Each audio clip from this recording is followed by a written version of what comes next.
I've always believed that some instincts never fade, especially the ones that were trained into you under threat of fire steel and death. Being a retired Army logistics officer, I spent years in environments where one loose wire or improperly stored fuel drum could end an entire base. That kind of training rewires your brain. Even now, in a peaceful suburban neighborhood filled with manicured lawns and community bake sales, my eyes still scan for danger the way they used to.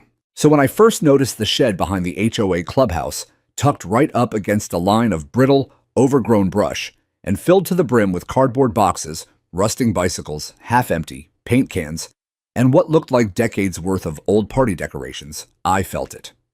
That old familiar tingle in the base of my skull. Something was wrong. The shed wasn't even locked. I noticed that on a Tuesday morning while walking my dog Bandit past the clubhouse. The door flapped slightly in the wind, revealing the chaos within.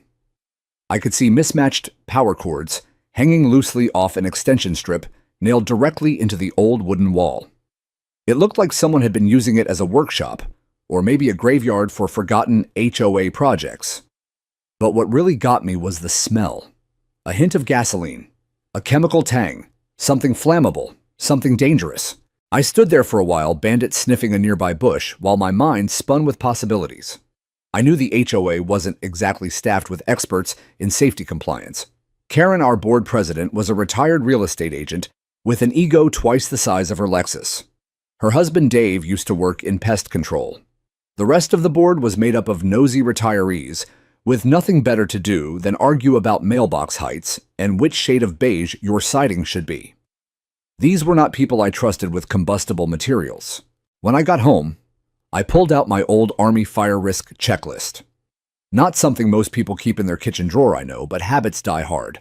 I started jotting down notes, placement of shed distance from other structures, proximity to dry foliage, contents, lack of ventilation, absence of smoke alarms, improper wiring. Just looking at the list made my pulse tick up a notch. If a spark caught in there, static electricity, a hot tool left plugged in, even sunlight magnified through broken glass. It could light up like a bonfire. I wanted to believe I was overreacting, that maybe civilian life had softened these rules. But then I remembered the apartment fire back in Fallujah, the way the heat rolled like a living thing. I remembered the sound of someone screaming for help behind a wall of flame. You don't forget things like that. I decided I had to say something.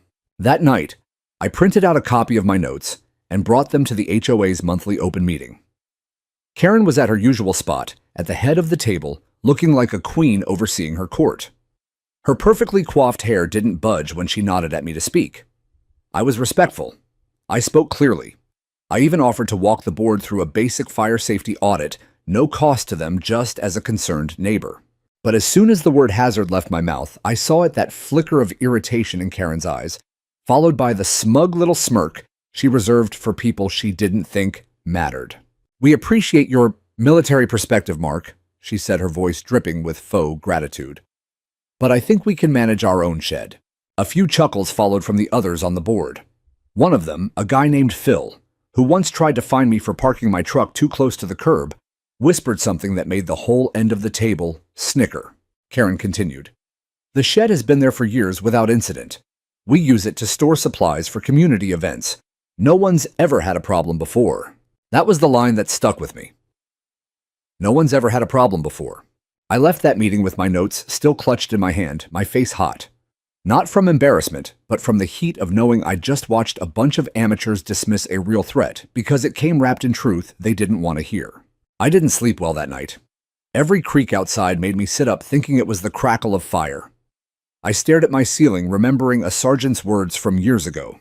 Complacency kills more than the enemy ever will. The next morning, I went back to the shed with my phone. I took photos from the sidewalk, no trespassing.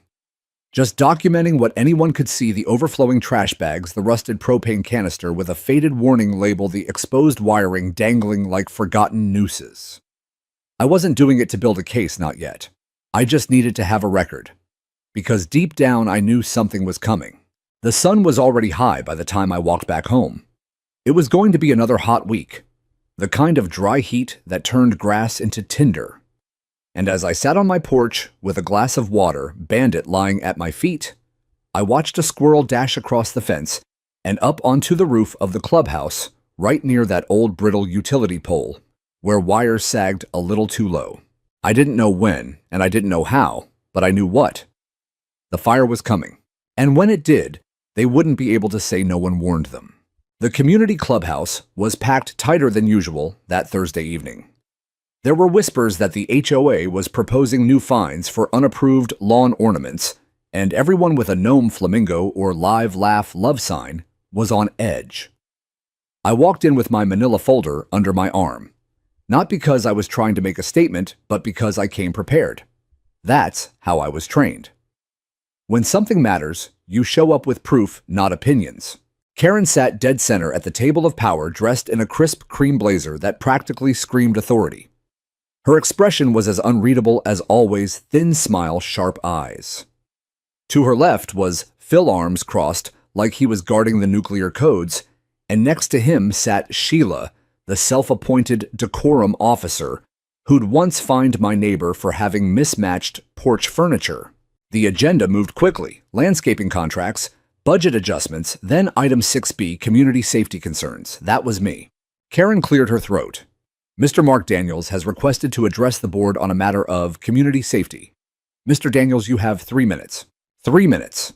That's all the time they gave for someone warning of a potential catastrophe. But I stood up, nodded respectfully, and approached the front. I could feel the eyes on me. A few neighbors gave polite smiles. Others just looked tired, like they were expecting another HOA squabble about fence height or basketball hoops. I'm not here to argue, I started. I'm here because I've seen things like this go wrong before. And when they do, it happens faster than anyone ever expects. I opened the folder and held up the photos I'd taken printed on glossy 4x6 paper. This is your shed. These were taken from public view. You can see exposed wiring, combustible materials, and no fire extinguishers or alarms in place. This is not just a code violation. This is a tragedy waiting to happen. Phil scoffed. What, you think the fireworks for 4th of July are gonna blow us all up? A few people chuckled. I didn't flinch. I served in Iraq and Afghanistan, I said calmly. I've seen what fire does when it gets the upper hand. This wouldn't even take a Molotov. One spark, one hot extension cord, hell, one kid with a magnifying glass, and the whole thing goes up. Karen interjected, tone syrupy sweet. Mr. Daniels, we appreciate your concern, but this shed has been in use for over a decade without any incidents. It stores folding tables, chairs, and seasonal decorations. We have taken every reasonable measure. Have you had it inspected recently, I asked. Silence. No, we haven't, Karen said finally. But again, we've had no issues, and frankly, your presentation feels a little alarmist. Alarmist, I said, trying to keep the edge out of my voice. Karen, I'm not trying to scare anyone. I'm trying to prevent something preventable. That shed is a tinderbox. Phil rolled his eyes. Well, unless you're planning on donating a new shed, I don't think this is your concern. That stung. Because it wasn't about money. It was about lives. But they didn't want to hear it. They didn't want the inconvenience, the liability, the paperwork. They wanted to keep pretending everything was fine because it was easier. Sheila raised a hand and spoke in that tone she reserved for unruly teens and dog walkers who didn't pick up poop. Mr. Daniels, we thank you. But your time is up. The board will take your comments under advisement. And just like that, I was dismissed. 3 minutes and a lifetime of experience was tossed in the trash like expired flyers. As I walked back to my seat, I caught Karen whisper something to Phil. They both laughed. That laughter stayed with me. The rest of the meeting blurred together something about repainting speed bumps and revising pool hours. But I wasn't really listening anymore. I kept staring at the agenda packet, at the tiny print that outlined the board's powers and the rules we were all supposed to follow. I wondered how much of it they actually read or cared to enforce when it didn't serve their egos. After the meeting, I tried speaking with Karen directly. I approached her as she gathered her things, keeping my tone steady, respectful. I'm not your enemy, I said quietly, but I really think you should reconsider having that shed inspected. She gave me a look flat and cold. Mark, you're a nice guy, but not everything's a battlefield. She smiled tightly, then walked away, heels clicking sharply against the tile. As I left the clubhouse, the air outside felt heavier than before. The sky was cloudless, but the air held a dry tension that made the leaves on the oak trees rustle like warning signs. That night, I wrote an email to the local fire marshal's office. I attached my photos, detailed what I saw, and marked it as a non-emergency concern, just a civilian flagging something that didn't sit right. I didn't expect much. Bureaucracy moves slow, but at least I was trying. What I didn't know was that Karen had already decided to make an example out of me. The very next day, I received a violation notice taped to my front door. It accused me of unauthorized photography of HOA property and disruptive behavior at community events. The fine was $150. It wasn't just petty, it was personal. She was trying to shut me up. But what she didn't know was that the more someone tries to silence me, the louder I become.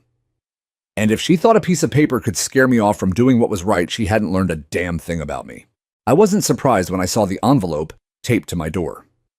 What caught me off guard was how brazen it was.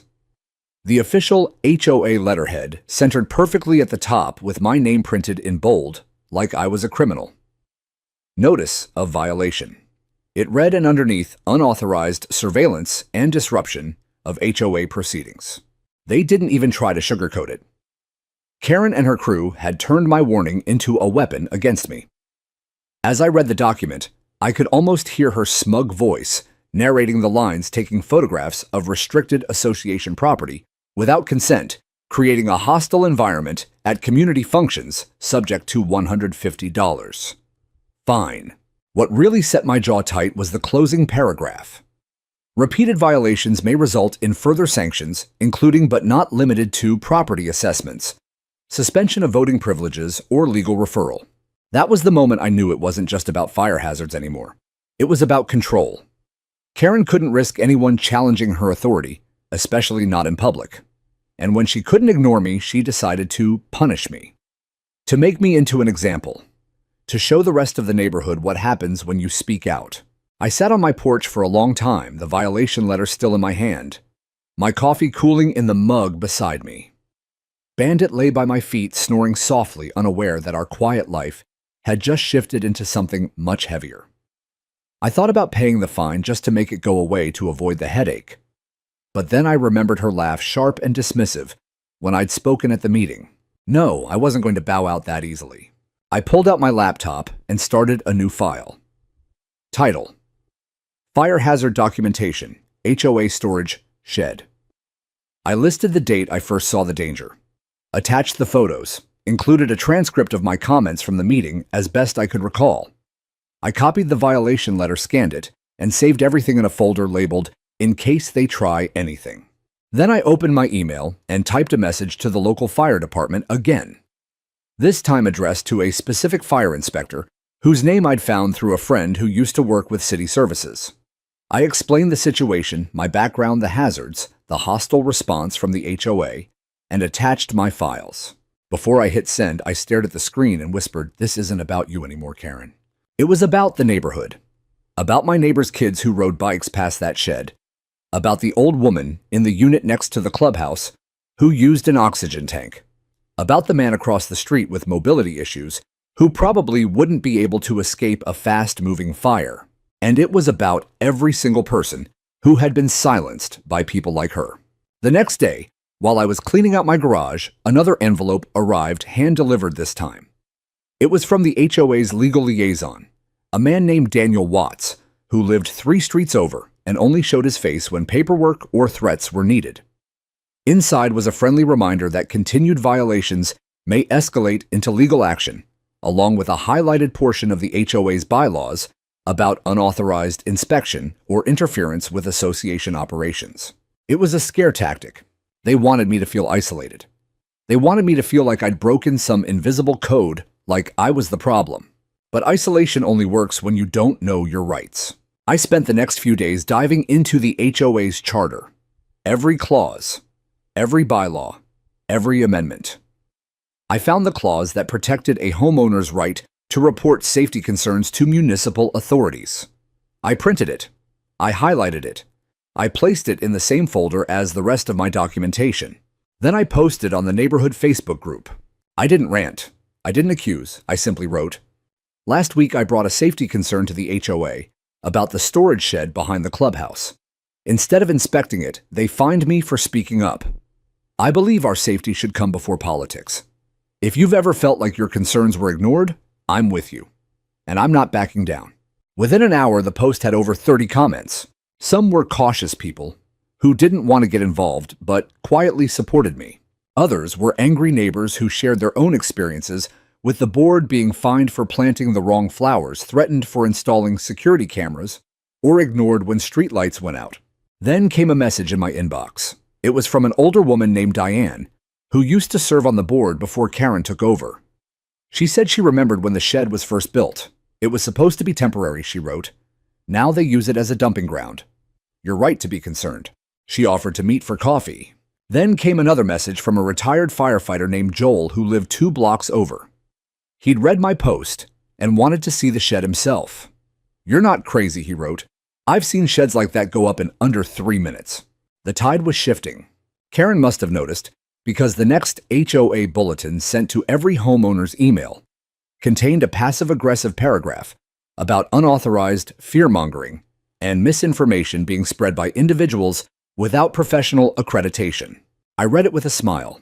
That kind of defensiveness only comes from fear, and she had every reason to be afraid. Because the truth was no longer something she could file away or fine into silence. The neighborhood was starting to wake up. And soon, something far more powerful than Karen's smug grin was going to bring the reckoning she'd laughed off. Something hot, something fast, something she couldn't spin her way out of. But before that, I had a few more things to prepare. Because I wasn't just ready to prove I was right. I was ready to make damn sure they never laughed at another warning again. I learned a long time ago that when people in power want to shut you down, the only thing more effective than shouting back is documenting everything in silence. Loud voices can be dismissed. Paper trails are harder to ignore. After the HOA's threats and fines, I went quiet on the surface. No more Facebook posts, no more speaking up at meetings. I nodded when I passed Karen at the mailbox, waved to Phil when he drove by in his golf cart. But behind the scenes, I was moving like a shadow, observing, collecting, preparing. Every morning during my walk with Bandit, I'd pass the shed. Nothing illegal about that. It sat within view of the sidewalk behind a chain-link fence with a half-rusted latch and a broken lock dangling uselessly from the handle. Most days, the door was cracked open, warped by years of sun and rain. I could see right in. More junk piled higher. Half-melted candles. A tangle of Christmas lights. A jug of lighter fluid sitting atop a stack of folded plastic chairs. I started taking photos systematically, angle date, time-stamped, geotagged. I captured every safety hazard I could find from public view. Exposed wiring containers marked flammable stacks of paper decorations and old cardboard boxes. One day, I even spotted a halogen work lamp plugged into an overloaded power strip. Extension cords snaked out the door and disappeared behind a bush, leading somewhere I couldn't see. This wasn't a storage space. It was a fire trap with a nameplate. At night, I sat at my desk and logged the day's findings into a spreadsheet. I labeled each image and matched it with relevant sections of the county fire code I pulled from the city's website. It turns out the HOA had never registered that shed as an official storage facility. No inspection record, no permits, no fire suppression systems, just a makeshift dump site for everything they didn't want in their garages. It was all so preventable. That's what burned the most. It would have taken a couple of $100 to bring the place up to code, maybe one weekend of volunteer labor. But instead, they chose to ignore reality and punish the one person who noticed it. On a whim, I decided to record one of my walks. I bought a cheap body cam on Amazon, clipped it to my chest, under my windbreaker, and strolled the sidewalk with Bandit like any other day. I narrated casually as I walked by the shed, describing what I saw. Propane tank visible, no visible signage, power cords dangling open to the public. I uploaded the footage to a private cloud drive and backed it up twice, once on an encrypted USB, once on a hard drive I stored in a fireproof safe. Paranoia, maybe. But I'd seen what happens when people try to bury the truth, literally and figuratively. A week later, I emailed the local fire department again, this time, with full documentation. I didn't just complain. I provided a detailed packet with photos, video, annotated, fire code references, and a polite but firm statement of concern signed with my full name and contact information. I even included a few anonymous quotes from neighbors who had shared their unease with me in private. I didn't expect an instant response. Government wheels grind slow. But at least I knew the match was lit. Then something unexpected happened. A neighbor I barely knew, a guy named Caleb, stopped me one afternoon while I was walking Bandit. He was mid-30s, young family, always kept to himself. "Hey Mark," he said, jogging up the sidewalk with a toddler on his hip. "Just wanted to say thanks for what you're doing." I blinked. "Sorry." "The shed thing. Saw your post before they took it down. And I heard about the violation they hit you with. Total BS. I work for an insurance company. We see this kind of crap all the time. They ignore you until something burns, then act shocked." I nodded slowly. "Thanks. I'm just trying to keep people safe." Caleb shifted his kid to the other hip. "Well, you've got more folks on your side than you think." It was a small moment, but it mattered. Because silence can be isolating. When you're the only one ringing the alarm, it starts to feel like maybe you're crazy. Like maybe the shed really isn't a big deal. But that conversation reminded me that I wasn't alone. Other people saw the danger. They just didn't know how to speak up or didn't want to deal with the backlash. That night, I went further. I filed a Freedom of Information Act request with the city asking for any complaints, inspections, or permits related to the HOA's clubhouse and storage areas over the past 10 years. It took 2 weeks, but when the documents arrived, they confirmed what I already suspected: no fire inspections, no recorded safety checks, no permits for electrical use inside that shed. One complaint had been filed 5 years ago, but it was marked unresolved due to lack of follow-up. Typical. I added the records to my dossier. I now had over 60 images, 5 videos, inspection code references, 2 written neighbor statements, and official city documents confirming the HOA was operating that shed completely off the books. And still, the board said nothing. No inspections, no repairs, no acknowledgement of my warnings. Just silence and veiled hostility. But silence is brittle. One spark, just one, was all it would take to turn it into a roar. And it was coming. Because that summer was the driest we'd seen in years. Grass turned yellow. Shrubs wilted. The air grew thinner, hotter every day. The county issued red flag warnings nearly every week. I saw fire trucks doing patrols along the hills. Just watching. Waiting. And still, that shed sat there like a pile of dynamite with a ticking clock buried inside. My final step came on a Friday evening in late June. I dropped off a certified letter complete with my full report at the fire marshal's office in person. I shook the marshal's hand and explained who I was, what I'd done, and why. He listened, took my packet, said they'd look into it. I walked out of that office feeling both lighter and heavier at once, because now the weight wasn't just on me. It was in their hands, and if they didn't act in time, there'd be no excuse left when the inevitable happened. The morning it happened, the sky was the wrong kind of blue, pale washed out. The kind that made the heat shimmer before the sun even cleared the trees. We were in the middle of a record-breaking heat wave. 14 straight days of triple-digit temperatures. The grass crunched underfoot. The leaves drooped like tired flags. You could feel the static clinging to your skin like the whole world was dry tinder waiting for a match. I remember standing on my porch, watching a dust devil spin across the cul-de-sac when Bandit pawed at the door to come back inside.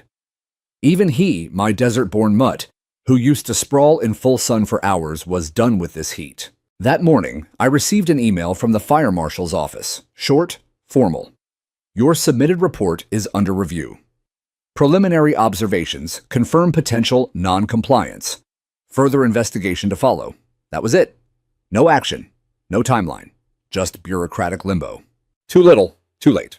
By early afternoon, the air was so thick with heat that birds had stopped chirping. The neighborhood was silent, except for the faint hum of AC units working overtime. I sat inside with Bandit at my feet, curtains drawn, a cold towel on the back of my neck, watching the ceiling fan spin as slowly as the city's response. And then just past 2:30 p.m., I heard the pop.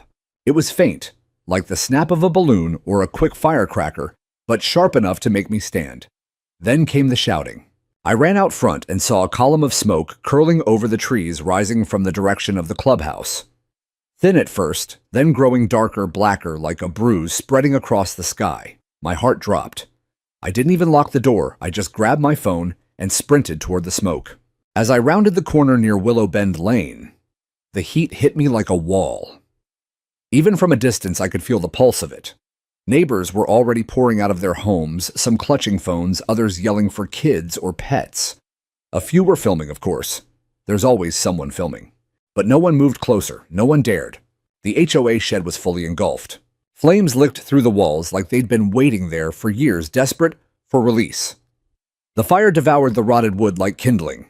Plastic decorations melted in bright, toxic colors.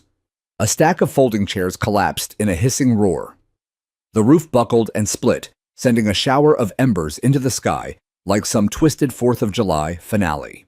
I stopped across the street, breathless. The air reeked of burning chemicals and scorched insulation. My eyes watered.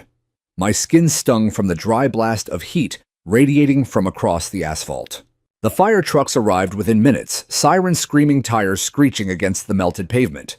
Firefighters jumped down, already pulling hoses, barking orders.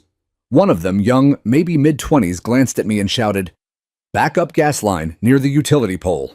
I stepped back instinctively, heart racing. That damn pole. I'd noted it in my original report. Wires sagging, exposed conduits, hanging inches above brush. I looked up at it now, and sure enough, there were small bursts of flame licking toward the base. If that line blew, I turned and started yelling, waving my arms toward the nearest cluster of neighbors. "Get back! That pole's about to go." Some of them hesitated. Then came the crack.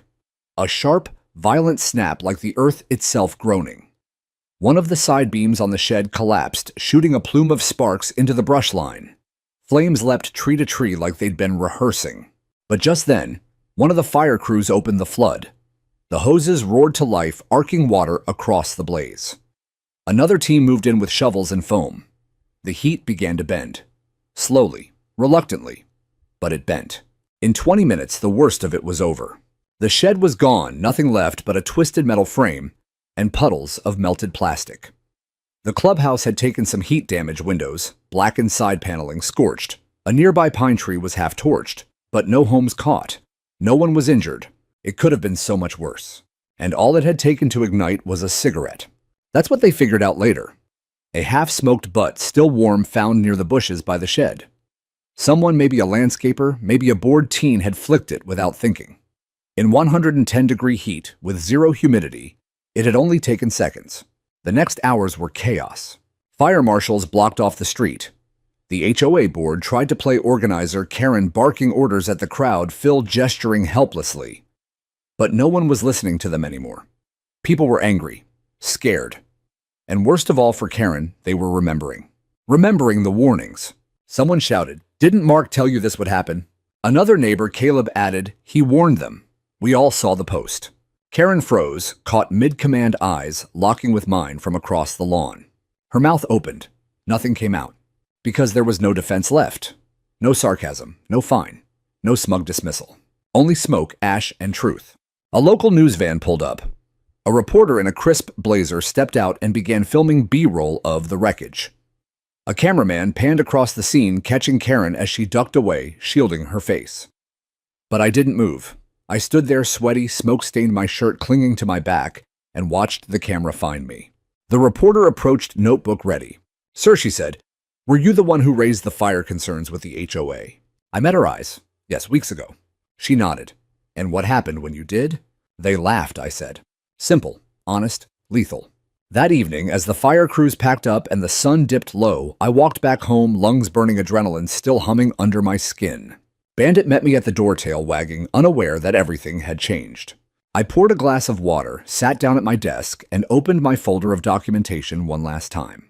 And then slowly I began uploading it all, photos, videos, emails, everything, to a shared Google Drive. Because I had a feeling the fight wasn't over. But now the world was finally watching. The night after the fire, the neighborhood didn't sleep. Even with the flames extinguished and the firefighters long gone, the air still carried a bitter, acrid scent, a cocktail of melted plastic, scorched paint, and something deeper, something human, fear, shame, guilt. It hung over the cul-de-sac like fog clinging to curtains and settling in lungs. I sat on my front porch, well past midnight, a box fan humming beside me, and it curled quietly under my chair. Across the street, a group of neighbors stood in hushed conversation, their faces half lit by phone screens and porch lights. No one laughed. No music played. The HOA clubhouse, once the symbolic heart of the community, now loomed as a blackened husk in the darkness. By morning, news had spread far beyond our neighborhood. The local paper's website ran the headline, "Community HOA Shed Ignites in Massive Fire Concerns, Ignored by Board." Channel 5 aired a segment that afternoon featuring drone footage of the melted structure-charred bushes and singed siding of the clubhouse. They even used a freeze frame of me standing in front of the wreckage, speaking calmly to the reporter. I wasn't chasing attention, but attention had found me. The fire marshal's report arrived within 48 hours. I got a copy through Diane, my quiet ally, from the former board who still had connections at City Hall. The report was damning. It listed multiple code violations, unpermitted electrical usage, unsecured hazardous materials, failure to maintain defensible space around flammable structures, and a lack of fire suppression equipment on site. But it was the final paragraph that carried the real weight. Multiple warnings were issued by concerned resident Mark Daniels via email, photographic evidence, and certified documentation. No recorded action was taken by the Homeowners Association. Based on review, the incident was preventable. Preventable. That word broke something open. Neighbors began showing up at my door, not just to thank me, but to vent, to cry, to confess how long they'd felt powerless under the HOA's heavy hand. "I wanted to speak up about the rats in the clubhouse kitchen last year," one woman whispered, "but Karen told me I'd be banned from community events." "They fined me $300 for trimming my own tree," said a man 2 houses down. "But they let Phil host bonfires behind his fence with no permits." A couple who lived on Rosemont Drive admitted they'd been looking to move because of the toxic control. Now they were reconsidering. People were angry, but more than that, they were awake. Karen tried to rally. She posted a letter to the HOA website full of passive language and deflection. Words like unexpected incident, unforeseen malfunction, and my personal favorite, no credible danger had been identified prior. But it was too late. The receipts existed. I uploaded my entire folder, photos, video clips, emails, timestamps, fire code citations to a Google Drive, and posted the link publicly on the neighborhood Facebook group with a single sentence. "This is everything I sent them. You decide what was credible." The post blew up. Within hours, over 80 comments poured in. Support, outrage, people tagging others. "You need to see this. Karen has to go. This could have killed someone." Even residents from adjacent neighborhoods chimed in, sharing their own horror stories, with overreaching boards and ignored safety concerns. The pressure mounted. Someone started a petition. "Recall the HOA board, demand accountability now." It gained over 100 signatures in 2 days. Lawn signs popped up overnight. "Fire the board." "Listen to the people." "Preventable, else unforgivables." By the weekend, the HOA called for an emergency community meeting. It was held in the middle school gym since the clubhouse was no longer usable. Rows of folding chairs filled the room, and for once, it was standing room only. I arrived early and sat near the back, not wanting to be the center of attention, but I could feel the eyes on me anyway. Not hostile anymore, curious, respectful. Karen took the microphone first, wearing a navy blouse and a look of forced composure. She tried to open with sympathy, tried to sound like a leader. But every carefully rehearsed line rang hollow. The crowd wasn't buying it. Someone shouted, "Why didn't you inspect the shed?" Another voice, "You fined Mark for doing your job." Karen flinched. "We followed standard protocol." "No, you didn't," Diane said loudly from the front row, standing with her hands clasped. "You ignored warnings. You prioritized control over safety. And now we're all standing in the ashes of your mistake." The room erupted.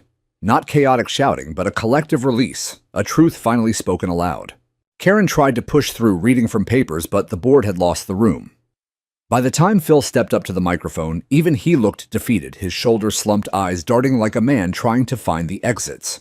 Then something unexpected happened. The fire chief himself walked in. He wasn't on the agenda. No one had invited him. But he came anyway in full uniform, stepping up to the front with calm authority. "I won't take much of your time," he said. "But I want this community to understand something very clearly. What happened here was avoidable. It wasn't bad luck. It wasn't fate. It was a consequence of negligence." He paused, letting that word settle. "And Mr. Daniels," he nodded toward me, "did everything right. He notified our office. He provided documentation. He cared when others wouldn't. I wish more citizens were like him. The silence that followed was heavier than any argument. Karen's mouth opened. Nothing came out. This time she didn't laugh. There are moments in life where time doesn't just slow, it stretches, warps, holds its breath. And in that gym, when the fire chief said my name and thanked me in front of hundreds of neighbors, I watched it happen to Karen. She was standing stage left, hands clutching her notes like they might save her. Her face, always carefully curated for board meetings and bake sale photo ops, twitched as if her mask cracked mid-performance. Her lips tightened. Her eyes narrowed, then widened in rapid succession, like she couldn't decide whether to sneer or look shocked. But she didn't speak. She couldn't. Because the fire chief wasn't just some random voice, he was authority. Neutral. Unimpeachable. And in front of all those people, he just confirmed everything I'd been saying for weeks. I didn't smile. I didn't nod. I just sat in the back row, heart pounding in a slow, measured rhythm, watching as the temperature in that gym shifted entirely. The fire chief stepped down from the microphone and made his way toward me. He extended his hand, big, calloused, work-worn. "You did good," he said. "You probably saved lives." I shook it, gave a small nod, then said I just didn't want to attend a funeral I saw coming. He let out a quiet breath that felt like agreement. Then he patted my shoulder and walked back toward the exit, his presence leaving a void that the board couldn't refill. Karen tried. She cleared her throat and stepped up to the mic again. "Thank you to Chief Reynolds for that perspective," she said, voice brittle. "We're grateful for the work of our first responders, and we hear the concerns of our community." But the energy in the room had changed. Words like concerns didn't work anymore. Not after black smoke had poured across our streets, not after a fire truck nearly tore through the roundabout to save our homes. The room didn't want apologies. It wanted accountability. Someone in the audience shouted, "You ignored him, Karen."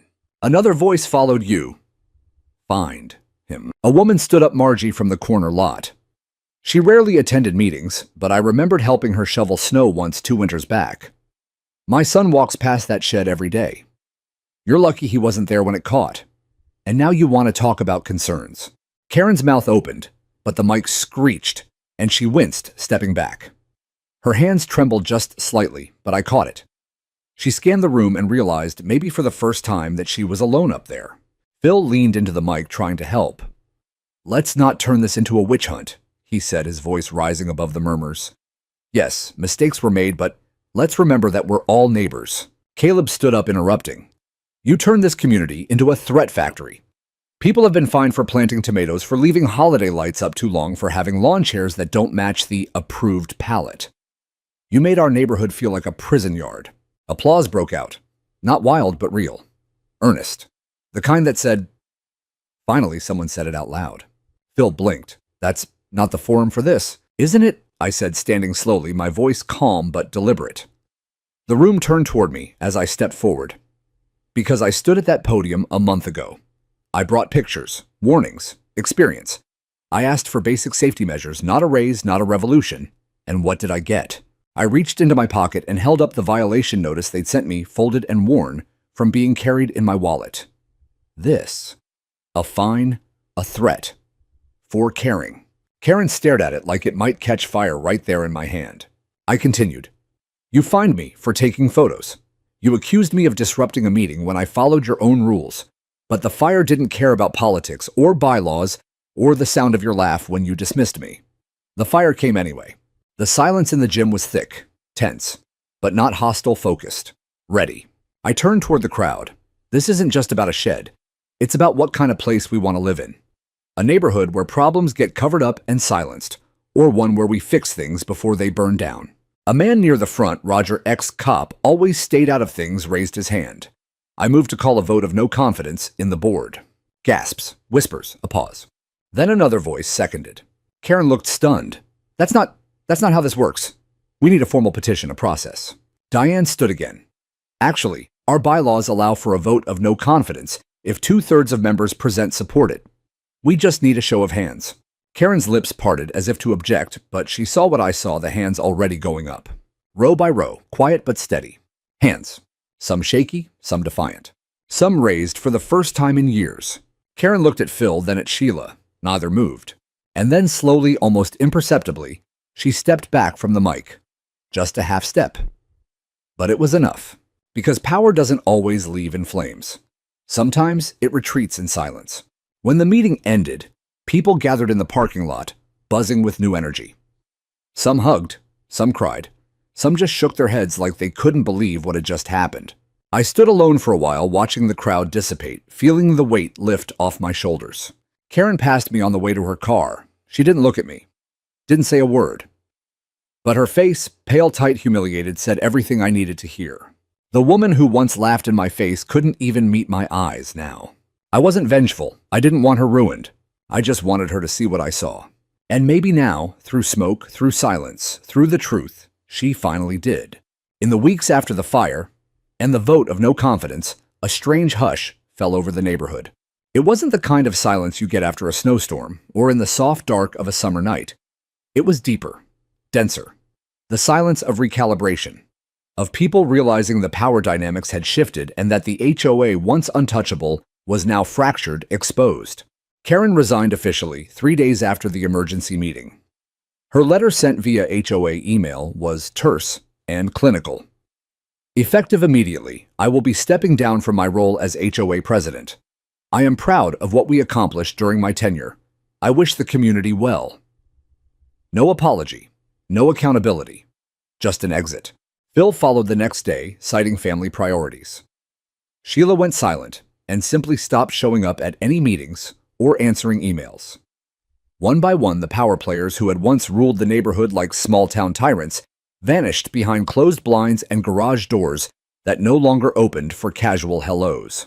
Their absence didn't bring celebration, it brought questions. Questions that soon turned into consequences. Within 2 weeks, 4 homeowners had contacted attorneys.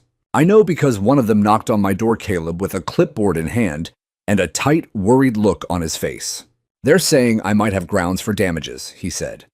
The fire scorched my fence, killed 2 trees, and we had to evacuate. My insurance is fighting me because the HOA never disclosed fire code violations on their shared property. He wasn't the only one. Margie's flower beds were ruined. The Clarksons lost half their backyard landscaping. And the family across the street from the clubhouse filed a formal claim against the HOA for reckless endangerment. The new interim board, assembled from volunteers and a few former members like Diane, was left to deal with the mess. They didn't deny anything. In fact, one of the first things they did was reach out to me directly. Mark, Diane said over the phone, "We're reviewing all the documentation you submitted. The new board wants to start fresh, transparent, accountable. We'd like to meet with you." The meeting was different this time.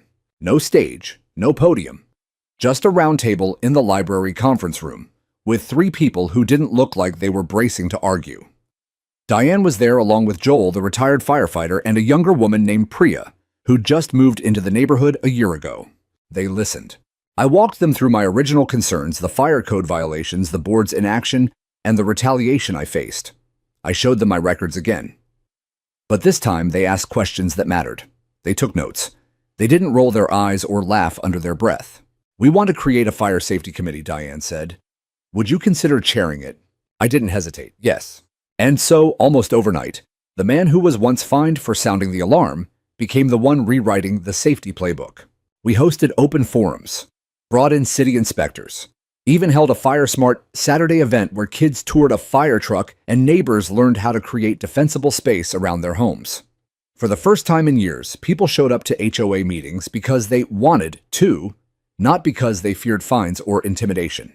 But amidst the progress, the lawsuits loomed. I wasn't suing the HOA.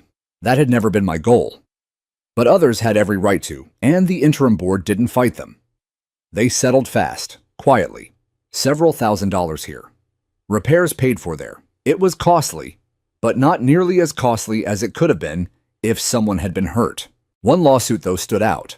It came not from a neighbor, but from a city prosecutor's office. The fire marshal had referred the case.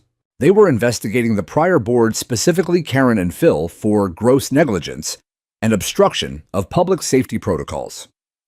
The certified letter arrived at Karen's house in early August, and according to a friend who lived on her street, she hadn't been seen outside since.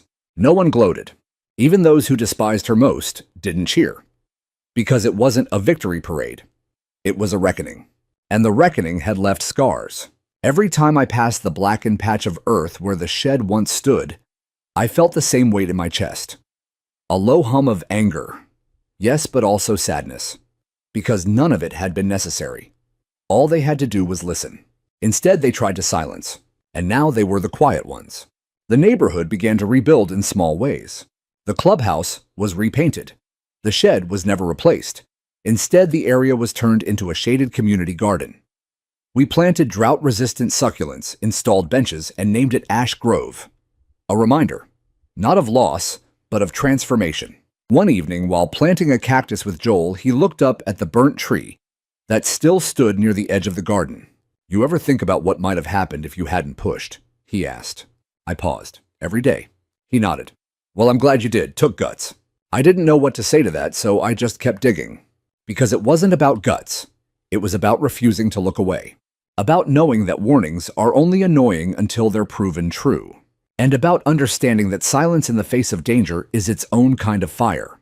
When the flames were gone, when the ashes settled, when Karen's voice finally vanished from the boardroom, what came next wasn't celebration. It was rebuilding. And rebuilding doesn't happen in grand speeches or breaking news segments. It happens in quiet, steady, unglamorous ways. It happens when you show up to a meeting you're not required to attend. When you help your neighbor pull weeds from the sidewalk because no one else will. When you volunteer to organize fire safety pamphlets instead of waiting for someone younger to do it. That was the work ahead, and I was ready. The new board meant what they said. They didn't just give me a title and shove me into a back room. They gave me space trust, and most importantly, authority. As the chair of the new Fire Safety Committee, I wasn't just suggesting changes, I was building them. We started with the basics, an HOA-wide fire code, compliance, audit. Joel, the retired firefighter, joined me in inspecting shared facilities, utility boxes, landscaping gaps, electrical junctions near overgrown brush. Together we made a checklist. Then we created a report, then a plan. I wrote it the same way I used to write logistics briefings for battalion movement. No fluff, no ego, just clear actionable steps, timelines, and consequences. I presented it at a public HOA meeting held in the school gym again this time. With full attendance, no side eyes, no smirks. People listened. They asked good questions. Some even offered to help. One older couple offered their own money to buy extinguishers for the clubhouse and pool area. A group of teenagers volunteered to design safety posters for mail kiosks and bulletin boards. Diane suggested we host a community wildfire preparedness drill in the fall. It felt like a neighborhood again, not a kingdom. Ash Grove became the literal heart of it all. The garden replaced the ruins of the shed, and slowly neighbors began treating it as a shared space instead of a forgotten patch of HOA land. One weekend we held a planting day. Over 40 people showed up. Kids ran barefoot in the dirt while their parents planted succulents, herbs, and native grasses. Someone brought a portable grill. Someone else brought lemonade. I played an old playlist through my Bluetooth speaker, everything from Johnny Cash to Tracy Chapman. That day felt different, not just better, right? Near the end of the afternoon, I noticed Priya, our youngest board member, sitting at one of the new benches. Her daughter, maybe 6 years old, was braiding grass into a tiny wreath. Priya caught me watching and waved me over. "I keep thinking about how close we came," she said softly. "To what?" "To losing everything. The clubhouse, a house, a life, any of it. And all because nobody listened, and nobody was allowed to speak." I nodded. We lost a shed, and a little bit of innocence. But maybe we gained something better. She smiled. "Accountability. Perspective," I said. "And maybe a shot at doing things the right way." That fall, the HOA voted to permanently amend the bylaws. The changes were sweeping mandatory third-party safety inspections for all common structures, anonymous whistleblower protections for homeowners, a rule limiting board service to 2 consecutive terms, and a line proposed by Diane that I will never forget. "Silencing a warning shall carry greater penalty than issuing one." It passed unanimously. I hung a printed copy of the amended bylaws in my garage next to an old army photo from Kandahar. Both documents, in their own way, reminded me what vigilance looks like. As winter approached, I found myself speaking at other HOAs not as an expert, but as a witness, a cautionary tale. I stood in front of strangers and told them how something as simple as a shed full of junk nearly tore apart a neighborhood, and how ego, pride, and fear can be more dangerous than fire itself. Sometimes I ended those talks with a simple sentence. If your neighbor speaks up about a risk, don't find them. Listen to them. You might be grateful you did. At home, things were quieter. Bandit still nudged me awake at 6:30 every morning for his walk, and I still drank my coffee on the porch, scanning the horizon like I always had. But the anxiety was gone.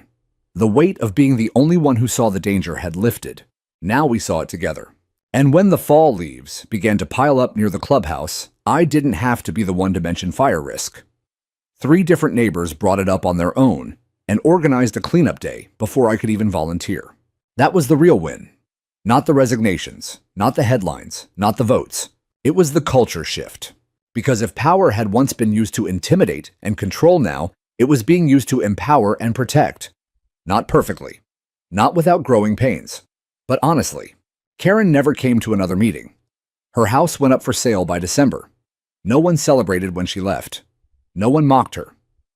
We had moved past vengeance. This wasn't about her anymore. It never really had been. One night, as I locked up my garage, I saw something flickering in the distance. Not firelights. The new solar garden lamps we'd installed at Ash Grove were glowing gently across the garden, illuminating the metal plaque Diane had commissioned. Let this place remind us the right voice matters. I stood there for a while, alone in the dark, hand resting on the frame of the door, and whispered into the stillness. Not the loudest voice, just the right one. It's strange how something as destructive as fire can lead to healing. Months passed. The news cycle moved on. The HOA restructured itself quietly without fanfare. The lawsuits were either settled or dissolved. The story to most outsiders faded like so many suburban dramas, dew flaring brightly and burning out just as fast. But in our neighborhood, the change was permanent. I saw it in the small things first.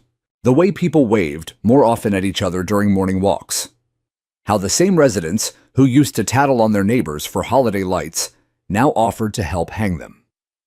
The board meetings stopped feeling like interrogations and became something closer to potlucks. Not every issue got resolved, but at least now, when someone raised their voice, it wasn't met with rolled eyes or fines. It was met with a chair pulled out a notepad and space to speak. Sometimes when I sat on the bench in Ash Grove, I thought about how different the ending could have been. One gust of wind, one child walking too close, one delayed fire truck. We weren't lucky, we were warned.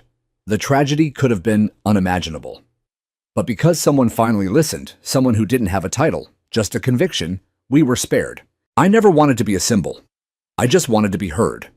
To be taken seriously when the stakes were real.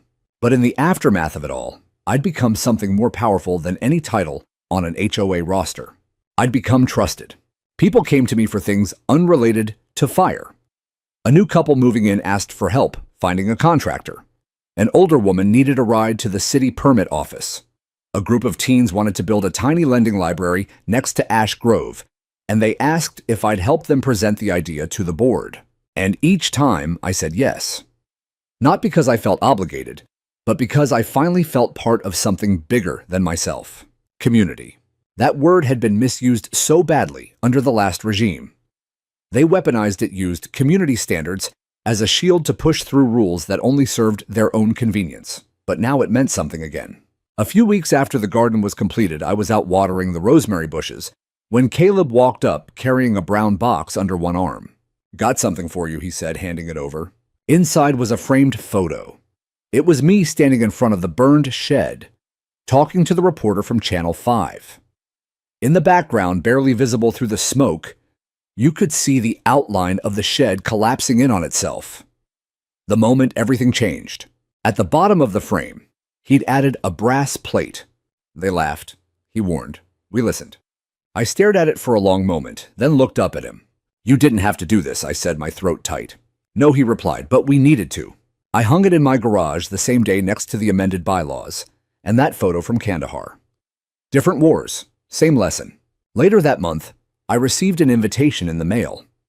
The city's Office of Emergency Preparedness was hosting a panel on civilian intervention and public safety awareness. They wanted me to speak, not as a whistleblower, not as a soldier, just as a homeowner who did what was right. I accepted. The day of the panel, I wore a simple collared shirt and jeans. No medals, no name tags, just me.